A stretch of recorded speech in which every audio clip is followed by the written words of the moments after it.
Hi friends, welcome to Liya Ulagam. இன்னைக்கு நம்ம fish tank எப்படி க்ளீன் பண்ணுறதுன்னு நம்ம பார்க்கலாம். நான் ஃபஸ்ட்டு வாட்டி ஒரு ஃபிஷ் டேங்க் வாங்கி நான் ரெடி பண்ணதை வீடியோ போட்டிருந்தேன். நிறைய பேர் பார்த்தீங்க, ரொம்ப சப்போர்ட் பண்ணிங்க. இந்த வீடியோ அதுமாரி பாருங்கள். எங்கள் சேனல் இதுவரை நீங்கள் சப்ஸ்கிரைப் பண்ணாமல் இருந்தீங்கன்னா சப்ஸ்கிரைப் பண்ணுங்கள். நம்ம ஃபஸ்ட்டு இந்த ஃபிஷ் டேங்க்கில் உள்ள ஃபிஷ்ஷெல்லாம் தனியாக நம்ம எடுத்துடலாம். ஃபஸ்ட்டு நம்ம மோட்டரை எடுத்துகிட்டு இந்த ஃபிஷ்ஷெல்லாம் பிடிச்சி இதுமாரி ஒரு பக்கெட்டில் நம்ம போட்டணும். இந்த பக்கெட்டில் உள்ள தண்ணி எப்படி இருக்கணும்னா, இந்த டேங்க்கில் உள்ள தண்ணியே எடுத்து அந்த பக்கெட்டில் ஊற்றுங்க. ஏன்னா வேறு தண்ணி மாற்றினா அதுக்கு உடனே அந்த டெம்பரேச்சர் ஒத்துக்காது. இந்த தண்ணியில் உள்ள டெம்பரேச்சர் நான் தொட்டியில் உள்ள தண்ணியெலாம் ஓர்ஸ் மூலியமாக எடுத்து இதுமாரி செடிக்கெலாம் ஊற்றிடுவேன். ஏன்னா அது கொஞ்சம் உரமாக இருக்கும், அந்த தண்ணியெலாம் நல்லது. அதுக்காண்டி இதுமாரி ஓர்ஸ் மூலயமா எங்கள் வீட்டில் சின்னதாக கொஞ்சம் செடிலாம் இருக்குது. அந்த செடிக்கு இந்த தண்ணியை நான் அப்படியே போக வச்சுடுவேன். இப்போ ஒரு முக்கால்வாசி தண்ணி நம்மளுக்கு எடுத்தாச்சு. இப்போ இதில் உள்ள இந்த கல்லையெல்லாம் நம்ம எடுத்துருவோம்.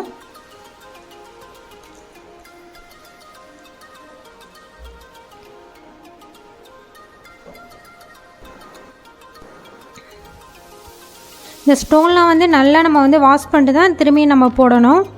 அதில் மீன் தொட்டியில் வச்சுருந்த ஒரு சின்னதாக ஹவுஸு எல்லாத்தையுமே நீங்கள் தனியாக எடுத்து வச்சிங்க. ஏன்னா நான் இந்த டேங்க்கில் வைக்கிறீங்களோ அதை எல்லாத்தையும் நம்ம வாஷ் பண்ணோம். ஃபிஷ்ஷெல்லாம் இதுமாதிரி பக்கெட்டில் நம்ம விட்டுருக்கோம். இந்த மண்ணையெல்லாம் நம்ம எடுத்துருவோம். இது பார்த்திங்கன்னா இது நிறைய பேர் நான் ஃபிஷ் டேங்க் ரெடி பண்ணதில் நிறைய பேர் கமெண்ட்ஸில் கேட்ட ஒரு கொஸ்டின் என்னென்னா, இந்த மண் என்னாக்கா, நீங்கள் எங்கே வாங்கினீங்க அப்படிங்கிற மாதிரி, இது நார்மல் மண்ணா என்னன்னு கேட்டிருந்தாங்க. இது அக்வாரியமில் தான் நம்ம கேட்டு வாங்கினோம். இது ஒயிட் சாண்ட் இது பேர். இது கலர் கலராக நிறைய கலரில் இருக்குது. ஆனால் கலர்லாம் போட்டு அந்த கெமிக்கல் அந்த கலர்லாம் ஆட் பண்ணிக்கிறாங்கன்னு வச்சு நாங்கள் நார்மல் ஒயிட்டாக வாங்கினுச்சு. இதோட ரேட் பார்த்திங்கன்னா 1 kg 50 ரூபா இந்த மண்ணோட விலை. இது ஃபஸ்ட்டு நாங்கள் டேங்க் ரெடி பண்ணும்போது 7 kg வாங்கியிருந்தோம். ஆனால் இந்த டேங்க்குக்கு இந்த 7 kg பத்தவே இல்லை. அதனால் இப்போ புதுசாக திரும்பி எக்ஸ்ட்ரா ஒரு 5 kg சாண்ட் நாங்கள் வாங்கியிருக்கோம். இதில் உள்ள ஃபுல் மண்ணையும் நம்ம எடுத்துகிட்டு அதில் கொஞ்சம் தண்ணி இருக்குது பார்த்தீங்கன்னா, அந்த தண்ணியை தொட்டு இந்த கிளாஸ்லாம் ஸ்க்ரப்பரை வச்சு லைட்டாக தேய்ச்சி விடுங்க. ஏன்னா அந்த தண்ணி இருந்த அருவு அந்த ஓரம் அப்படியே நம்மளுக்கு உப்பு போட்ட மாதிரி இருக்கும். அதனால் இந்த ஸ்க்ரப்பரை வச்சு லைட்டாக தேய்ங்க. இதுக்குன்னு இரும்பு சிம்பையெல்லாம் போட்டு நீங்கள் தேய்ச்சிங்கன்னு வச்சிங்க, கண்ணாடி கிளாஸ் ஸ்க்ராட்ச் ஆகிடும். அதனால் கொஞ்சம் சாஃப்டாக உள்ள ஸ்க்ரப்பரை வச்சு தான் நீங்கள் தேய்க்கணும். இதுக்கு மேலே நம்மளுக்கு இந்த ஓஸ் மூலயமா நம்ம இந்த தண்ணியை எடுக்க முடியாது. அது ஒரு துணியை வச்சு தான் நம்ம புழிஞ்சு இந்த தண்ணியை எடுத்தாகணும். டேங்க் ஃபுல்லத்தையும் இதுமாரி நல்லா தேய்ச்சிடுங்க. நம்ம இந்த ஒயிட் சாண்டை இதேமாதிரி நம்ம அரிசி எப்படி களையுவோம் அதே மாதிரி இது கையால் நல்லா பிசைஞ்சு விட்டு இந்த சாண்டை ஒரு எப்படியும் ஒரு 4 டைம் ஆச்சும் நீங்கள் இதை க்ளீன் பண்ணணும். கொஞ்சம் கொஞ்சமாக எடுத்து மாற்றி தண்ணி ஊற்றி அலசி எப்படி நம்ம ஒரு அரிசி நம்ம வாஷ் பண்ணுவோமோ அதே மாதிரி இந்த மண்ணை நம்ம வாஷ் பண்ணோம். ஒரு 4 டைம் நீங்கள் வாஷ் பண்ணிங்க. கல்லையும் வாஷ் பண்ணிட்டு நான் வச்சுட்டேன். இப்போ பாருங்கள், டேங்க் ஃபுல்லாக க்ளீன் பண்ணி வச்சு அதில் உள்ள தண்ணி எல்லாத்தையும் ஃபுல்லாக நம்ம எடுத்தாச்சு. இப்போ கொஞ்சமாக தண்ணி நிறச்சிக்கலாம். ஓஸில் இது மாதிரி ஒரு துணியை வச்சு கட்டிவிடுங்க. இல்லை நீங்கள் தனியாக பக்கெட்டில் வச்சு அள்ளி ஊற்றுறதுனாலும் சரி. ஏன்னா ஓஸில் ஏதாச்சும் அழுக்கு இருந்துச்சுன்னா இந்த டேங்க்கில் திரும்பியும் வந்துருங்கிறதுக்காண்டி ஒரு துணியை வச்சு நாங்கள் கட்டியிருக்கோம். இப்போ கொஞ்சம் நான் எக்ஸ்ட்ரா சொன்னேன்னா ஒரு 5 kg அது இந்த சாண்டு தான். நல்லா வாஷ் பண்ணிட்டு இதையும் வச்சுருக்கேண்ணா. இப்போ தண்ணி கொஞ்சம் நிறைஞ்சிக்கிட்டு இருக்குது. ஒரு கால்வாசி தொட்டி அளவுக்கு தண்ணியை நிறச்சிட்டு ஓஸை எடுத்துடுங்க.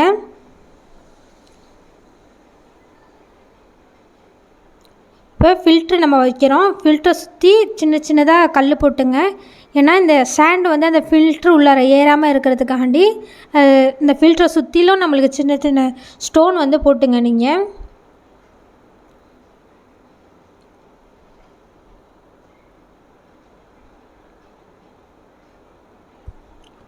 நீங்கள் மண் புதுசாக ஃபஸ்ட் டைம் நீங்கள் வாங்குற மாதிரி இருந்துச்சுன்னா குறைஞ்சது ஒரு 8 வாட்டியாச்சும் அந்த மண்ணை நீங்கள் க்ளீன் பண்ணோம். இப்போ கொஞ்சம் கொஞ்சமாக நம்ம இந்த மண்ணை உள்ளார போட்டெல்லாம் நல்லா வாஷ் பண்ணி வச்சுருக்கு. எதுக்காண்டி வந்து நான் கால்வாசி தண்ணி வச்சுருக்கேன்னா, நம்ம தண்ணியே இல்லாமல் மண் போட்டோன்னு வச்சிங்களேன், மண்ணை போட்டுட்டு அதுக்கப்புறம் நம்ம தண்ணி ஊற்றினோம்னா இந்த மண் ஃபுல்லாக நம்மளுக்கு வந்து களைஞ்சி வந்துடும் எங்கே பார்த்தாலும். அதுக்காண்டி கால்வாசி அளவுக்கு நம்ம வந்து தண்ணி நிறச்சிட்டு நீங்கள் வந்து மண்ணை போட்டுங்க. இதில் வந்து பிளாக் கலர் சாண்ட்லாம் வந்து ரொம்ப அழகாக இருக்கும் தொட்டிக்கு பார்க்குறதுக்கு. ஆனால் அவங்க வந்து ஒயிட் தான் ஃபஸ்ட்டு வாங்கியாச்சு. இது வந்து ப்ராப்பராக இங்கே தான் போடணும் அங்கே தான் போகணுன்னு கிடையாது. மண் நம்ம எங்கே வேணாலும் எப்படி வேணாலும் மண் போட்டுக்கலாம். ஆனால் என்கிட்ட கொஞ்சம் ஃபிஷ்ஷெலாம் இருக்குது. அது எப்படின்னு பார்த்தீங்கன்னா, நான் இப்போ மண் கொட்டியிருக்கேன். ஒரு 5 நாள் சென்று பார்த்தீங்கன்னு வச்சிங்களேன், ஒரு சைடில் ஃபுல்லாக மண்ணாக இருக்காது. அந்த மீன் ஃபுல்லாத்தையும் எடுத்துகிட்டு போய் வேறு இடத்துல துப்பி வச்சுருக்கோம். அது ஒரு விளையாட்டு மாதிரி விளையாடும் அந்த மீன்லாம். மண்ணை எடுக்கிறது துப்புறது, மண் எடுக்கிறது துப்புறது அதேமாதிரி செய்யும். இப்போ வந்து தொட்டியில் பார்த்திங்கன்னா நான் பெரிய ஸ்டோன்லாம் நான் கொஞ்சம் வச்சுருக்கேன். அது எதுக்காண்டி வச்சுருக்கேன்னா, இந்த ஓஸ் மூலயமா டேங்கை இன்னும் கொஞ்சம் ஃபுல்லாக தண்ணி நிரப்புறதுக்காண்டி இந்த ஓஸ் வழியே தண்ணி வரும்ல, அப்போ அந்த ஸ்டோன் மேலே ஊற்றுற மாதிரி வச்சோம்னா அந்த மண்ணெல்லாம் வந்து நம்மளுக்கு வந்து கலையாமல் இருக்கும். அதுக்காண்டி அந்த தண்ணி வந்து அந்த ஸ்டோன் மேலே ஊற்றுற மாதிரி நான் வச்சுருக்கேன். அதாவது தண்ணி நிறைக்கிறதுக்கு மட்டும்.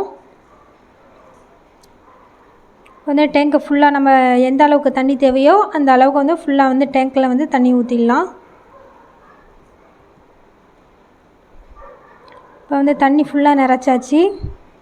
அப்புறம் நம்ம டேங்க்கை வந்து கொஞ்சம் செடி அது இதெல்லாம் நம்ம வைக்கலாம். அதுக்கு முன்னாடி டேங்க்கில் வந்து கொஞ்சம் சொல்யூஷன் ஊற்றிங்க. ஏன்னா வந்து தண்ணியில் ஏதோ வந்து கிருமியெல்லாம் இருந்துச்சுன்னா அது வந்து இல்லாமல் போயிடும். சொல்யூஷன் வந்து நீங்கள் அக்வாரியமில் கேட்டாங்கன்னா கொடுப்பாங்க அவங்க. அதுக்கப்புறம் நான் லைட் செட் பண்ணிட்டேன். இது பாருங்கள், இது ஒரு செடி, அதாவது தண்ணியில் வரக்கூடிய செடி தான் இது. இதுமாரி கட்டு கம்பியில் வச்சு நான் வந்து சுற்றி வைக்கிறேன். ஏன்னா இந்த செடி வந்து ஏதாச்சும் வெயிட்டான பொருள் வச்சா தான் அந்த மண்ணில் வந்து நிற்கும். லைட்டாக வந்து அப்படியே அந்த செடி வந்து தண்ணி மேலே வந்து மிதந்துக்கிட்டு இருக்கும். ஒரு கட்டை கம்பியை வச்சோம்னா, இது பாருங்கள், இந்த செடி எங்கே எடுத்தேன்னா ஒரு பள்ளி வாசல் இருக்குது தெரியுமா, அதில் வந்து ஹவுதுன்ட்டு இதே மாதிரி இருக்கும். இதில் வந்து ஒழுவு செய்வாங்க. இதில் வந்து அந்த செடி வந்து அப்படியே நிறைய படர்ந்து கிடக்கும். அதை வந்து எடுத்து அங்கே கேட்டாலே கொடுப்பாங்க. அதை வந்து நம்ம எடுத்துகிட்டு வந்து நான் இந்த ஃபிஷ் டேங்கில் வச்சுருக்கேன்.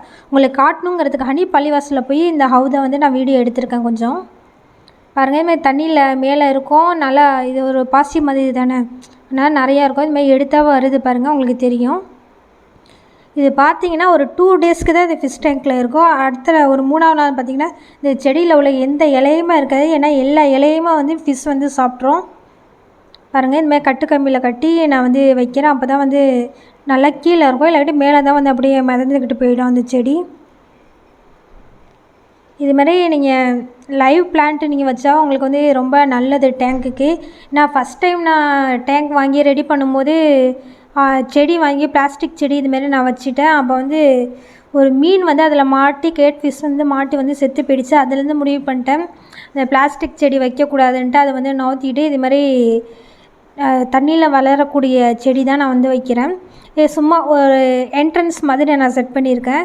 இந்த செடியை எடுத்துகிட்டு வந்துட்டு ஃபஸ்ட்டு வந்து வாஷ் பண்ணணும். வாஷ் பண்ணிட்டு தான் நம்ம வைக்கணும். இல்லாட்டி இந்த பாசிலாம் இதுமாரி தான் உங்களுக்கு பார்த்தா தெரியும் எப்படி க்ரீனாக அங்கங்கே இருக்குண்டு. நான் ஒரு செடியை வாஷ் பண்ணேன், ஒரு செடியை வாஷ் பண்ணாமல் அப்படியே வச்சதுனால இந்த பாசிலாம் இதெல்லாம் கொஞ்சம் வந்து மிதக்க ஆரம்பிச்சிடுச்சு எங்கே பார்த்தாலும். அதனால் நீங்கள் வந்து கவனமாக வாஷ் பண்ணிட்டு வைங்க. அதுக்கப்புறம் அந்த சின்ன ஹவுஸையும் வச்சாச்சு.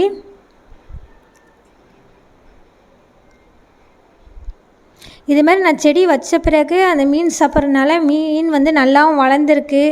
எல்லா ஃபிஷ்க்கும் வந்து கலர் வந்து கொஞ்சம் நிறையா வந்திருக்கு, அதே மாதிரி இருக்குது. அதுக்கப்புறம் இந்த பெரிய பெரிய ஸ்டோன்லாம் கொஞ்சம் வச்சிடலாம். இதுவும் பாருங்கள், இதுவும் கொஞ்சம் வந்து லைவ் பிளான்ட்டு தான். இதுவும் வச்சுட்டு இது மேலே கல் வைக்கணும். ஏன்னா இதுவும் வந்து மேலே வந்து அப்படியே மிதந்து வந்துடும். அதனால் இடையில சின்ன அந்த ஸ்டோன் வந்து நான் வைக்கிறேன். இப்போ அந்த ஓரத்தில் கொஞ்சம் நிறைய ஸ்டோன் வச்சுட்டு இந்த வீடை தூக்கி அந்த ஸ்டோன் மேலே வைக்க போகிறேன்.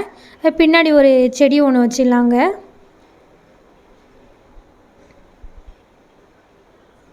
வீடு வச்சாச்சு. நான் இந்த வீடியோ வந்து ரெடி பண்ணிட்டு ஒரு 1 வீக் சென்று தான் நான் வந்து யூடியூப்பில் அப்லோட் பண்ணுறேன். இந்த நான் சொன்னேன்னா மீன் வந்து மண்ணை எடுத்து துப்பி போடுண்டா, அதேமாரி துப்பி அந்த ஹவுஸ் வச்சுருந்தேன் தெரியுமா, அந்த இடத்துல வந்து குவாலியாக அந்த மண்ணை அந்த இடத்துல ஃபுல்லாக இல்லாமல் அந்த வீடே சரிஞ்சு விழுந்துடுச்சு. அந்த அளவுக்கு மீன் வந்து அந்த இடத்துல உள்ள மண்ணையெல்லாம் எடுத்துகிட்டு வந்து சென்ட்ரலில் வந்து துப்பி வச்சிருந்துச்சி கொஞ்சம் கொஞ்சமாக. இப்போ வந்து நம்ம ஃபிஷ் டேங்க் ரெடி ஆகிடுச்சு. இப்போ வந்து ஃபிஷ்ஷையெல்லாம் வந்து நம்ம ஒன்று ஒன்றா விட்டுடலாம்.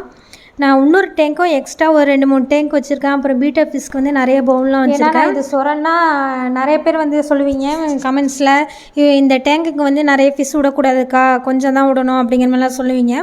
அதுக்காக தான் நான் சொல்லியிருக்கேன். இன்னொரு ஃபிஷ் டேங்க்கே நான் க்ளீன் பண்ணுறேங்கிற வசி அதில் உள்ள மீனை தூக்கி நான் இதில் விட்டுருக்கேன். வேறு ஒன்றும் இல்லை. நான் அந்த வீடியோ க்ளீன் பண்ணுறதுல நான் காமிக்கல, நான் இது மட்டும்தான் நான் காமிக்கிறேன். நாங்கள் இப்போ தான் ரீசெண்டாக இந்த பெரிய டேங்க் வந்து நாங்கள் செட் பண்ணிச்சு. அதனால் வந்து பெரிய ஃபிஷ்லாம் வாங்காமல் ஃபஸ்ட்டு சின்ன ஃபிஷ்ஷாக வாங்கியாச்சு. பெரிய ஃபிஷ் வாங்கணும்னு கொஞ்சம் நாள் சென்று நான் அந்த வீடியோ நான் உங்களுக்கு அப்லோட் பண்ணுறேன். ஃபஸ்ட்டு இந்த சின்ன ஃபிஷ்லாம் கொஞ்சம் இருக்கட்டும் அப்படிங்கிற மாதிரி இருக்குது எங்களுக்கு. பாருங்கள், எல்லா ஃபிஷ்ஷும் வந்து ரொம்ப ஜாலியாக வந்து எல்லா ஃபிஷ்ஷையும் நம்ம வந்து விட்டாச்சு. நான் தனியாக வந்து ஒயிட் மாலி, அப்புறம் வந்து ஃபேண்டா மாலி இதெல்லாம் வந்து வேறு டேங்க்கில் வந்து நான் விட்டு வச்சுருக்கேன். ஃபேண்டா மாலி வந்து குட்டி போட்டிருக்கு. நான் அதை குட்டி போட்டு நான் வந்து அதை கொஞ்சம் கவனிக்கலை. நான் அதை வந்து மீன் குட்டி போட்டதை நான் பார்க்கல. அதனால் டக்குண்டு பார்த்தேன். ஒரு 12 குட்டிக்கிட்ட தான் இருந்துச்சு. அது எத்தனை குட்டி போடுங்கிறது தான் எனக்கு தெரியல. அந்த 12 குட்டியில் கடைசியில் பார்த்திங்கன்னா இப்போ 6 குட்டி தான் இருக்குது. நல்லா கொஞ்சம் வளர்ந்துருக்கு.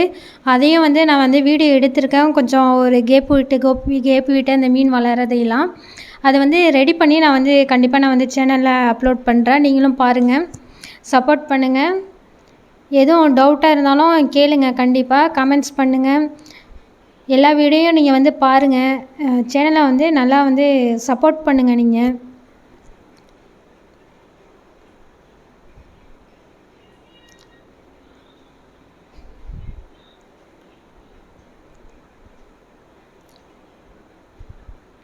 பாருங்கள், ஃபுட்டு கொஞ்சம் போடுறேன். அது வந்து அழகாக வந்து சாப்பிடுது ஃபிஷ்லாம். ஃபுட்டுமே வந்து நல்லா குவாலிட்டியான ஃபுட்டு தான் வாங்கி போடணும். அப்போ தான் வந்து மீனுக்கெல்லாம் நல்லா வந்து கலர் வரும். அதனால் ஃபுட்டு வாங்கும்போது நல்லா கவனமாக பார்த்து வாங்க. அப்போ தான் மீன் வந்து நம்மளுக்கு நல்லா வளரும், கலராகவும் இருக்கும். இந்த வீடியோ பிடிச்சிருந்துச்சுன்னா கண்டிப்பாக லைக் பண்ணுங்கள், கமெண்ட்ஸ் பண்ணுங்கள். தேங்க்ஸ் ஃபார் வாட்சிங்.